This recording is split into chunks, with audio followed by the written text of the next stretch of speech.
Hello Tarot Rebels, welcome to today's video. My name is Michaela from Tarot Rebel and I'm super happy to see you joining us today. I know I haven't been very active on here, it's just because life has a bit of a problem with me lately, so everything's busy, everything is noisy, everything is fast. So yeah, I took a break from the internet, but I decided to return because I have a few days off, and even though I feel less creative than usual, I guess I can still use the space to do creative things. So today I'm gonna do one of the past life kind of readings for one of the most intriguing character of the 2010s probably. And if you see the thumbnail, you know already who this is, and it's Katherine Pierce. Now technically she's just a vampire and she's been around for a long time. But that doesn't mean we cannot dissect her life, or that we cannot use this time to just play with our cards at the end of the day. I mean, what else is out there? I will be using the art history for tarot. I will be using art history tarot for past lives. Sorry, it's a mouthful. Which is a deck I recently purchased off of eBay, because honestly there's no point in paying overpriced shipping costs if you can find something local. And I've been hunting for this deck for a few years now, and when this opportunity came, I was like, this is my chance to do it. I've been playing with this deck in private for me, for a few of my clients, for a few of the events I've been going to. It's been very revealing, very intense, and very interesting to say the least. So I'm hoping that with Katherine Pierce being the amazing character that she was, we can dig into that and use this deck without any ethical complications, if you like, because I do feel like sometimes I see some people do tarot readings for their clients on YouTube or celebrities, but I feel like it's not super ethical to post that for the public. Whereas with fictional characters, I feel like there's a little bit more room in terms of what it means to be an ethical tarot reader, which is a label I ascribe to. So without further ado, I will do the reading, but I need to go and fetch the book because I forgot to bring the book. But we will resume because I want to replicate the exact same spread that they have in the book. I'm back now. So this is the book. It is more like a magazine, if you like, and it has descriptions and information about the art for each of the cards, which is very interesting. I really enjoyed reading this book. But this is the spread. So we have the core, the crossing core, the passing influence, you now, you interior, and you exterior. It's a very short spread. At the end of the day, it's not gonna be massive, but I feel like in the context of Katherine, sorry, just struggling to keep the book open. in the context of Katherine, who, as I said, is such a compelling character. And if you don't know, Katherine Pierce is one of the vampires in Vampire Diaries, which was a TV show that ran for like 7 years, I think, from 2008 to 2009. I think 2009 more than anything. And she was played by Nina Dobrev, and I think to this day, and lots of people agree with that, it's one of her best performances ever. Katherine Pierce was this doppelgang vampire in the Vampire Diaries universe. She was on the run for almost 500 years at that point, and she was cunning, she was resourceful, she was witty, she was scared, she was human despite her being a vampire. And I wouldn't say I would necessarily like her character. I just found her an amazing opponent, because obviously she was the villain. Nina Dobrev, she played Katherine Pierce, and she played Elena Gilbert, and she played a few more instances of the doppelgang characters throughout the years, but I feel like at the end of the day everyone remembers Katherine Pierce, whereas someone else, it's kind of a non-problem. So with that being said, let's get to our reading, because it's getting late and I'm just like babbling.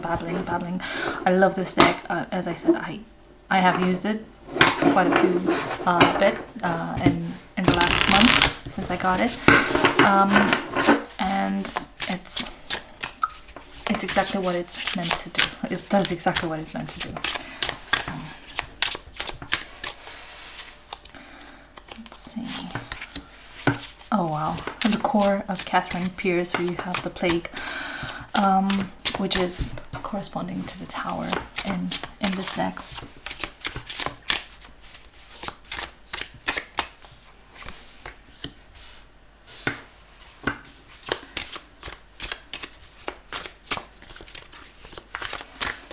Ooh.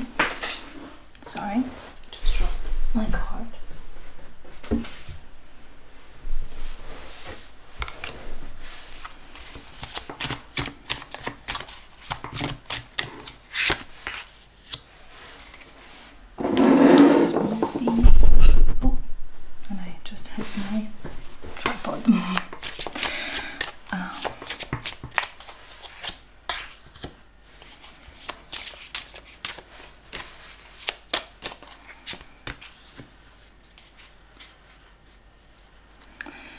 Without looking at the spread, this is a very Katherine Pierce reading.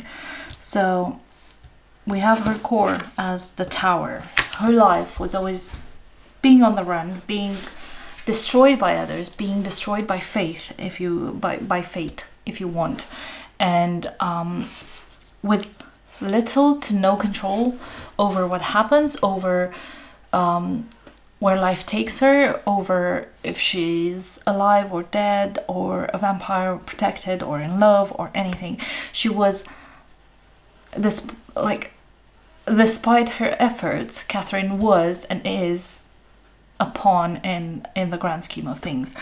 And I feel like her core being the plague is very fitting. Also, if you look at the card, if I can grab the card here, it does say San Sebastian interceding for the plague stricken, roughly dated around 1497 to 1499, right?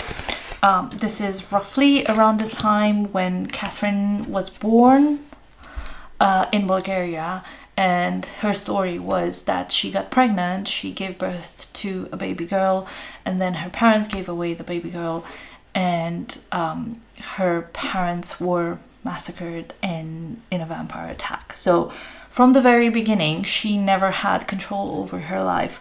What's crossing her is religion, or old tarot would say Hierophant. Again, Isaiah in the Sistine Chapel by Michelangelo, 1508, 1512. And again, that corresponds to that time of life where Catherine lived, where she was like trying to make the most out of it. She wasn't turned into a vampire initially, but her going against the grain, and her going listening to her instincts and trying to protect herself above everything else, this is what led her to become a vampire, which kind of makes sense because no one in the right mind would like voluntarily sign up for that, whereas Catherine, she saw no other option, and she would like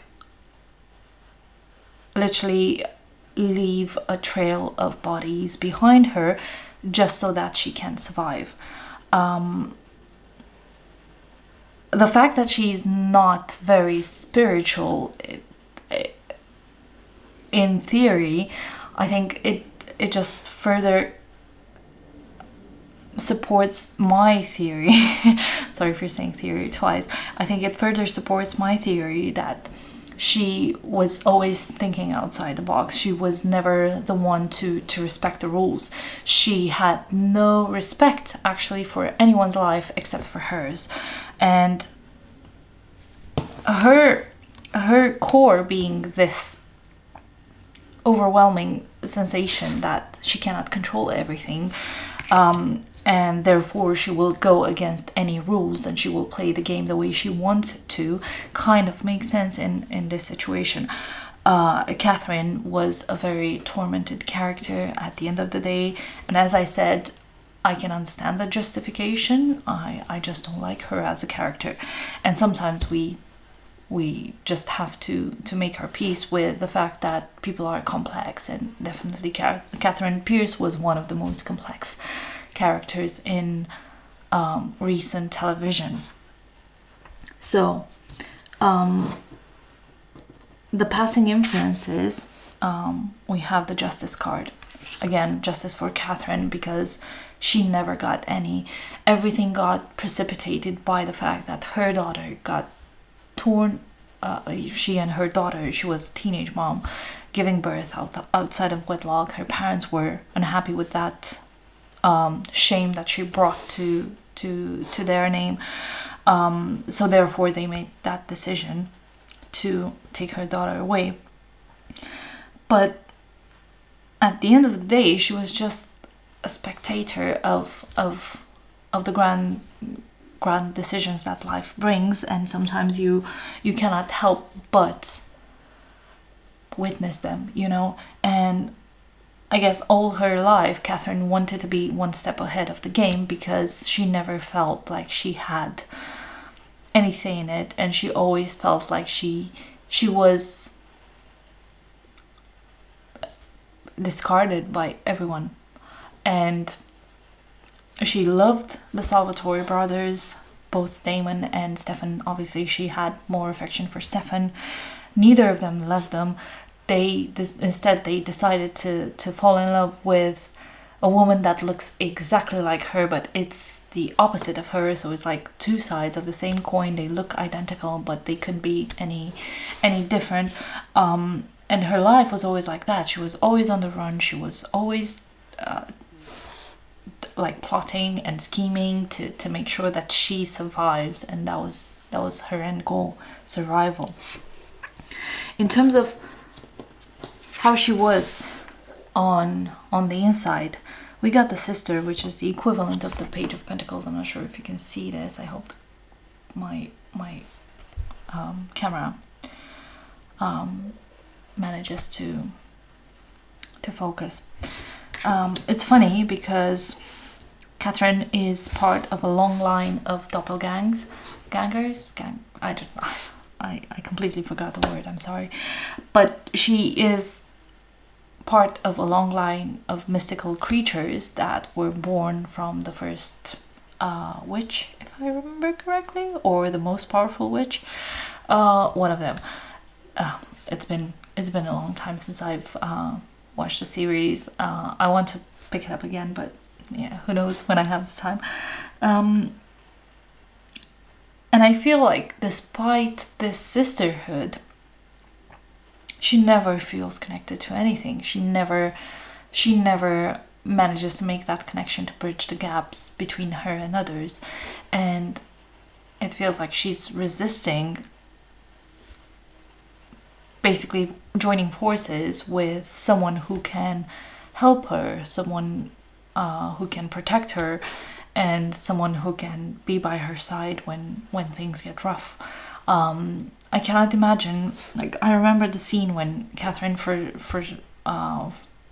in one of the seasons she becomes human again, and you can see the desperation, because being a vampire is what kept her alive throughout this time, and now she has nothing, no relationships, her old friends or allies or frenemies, if you like, they've all deserted her.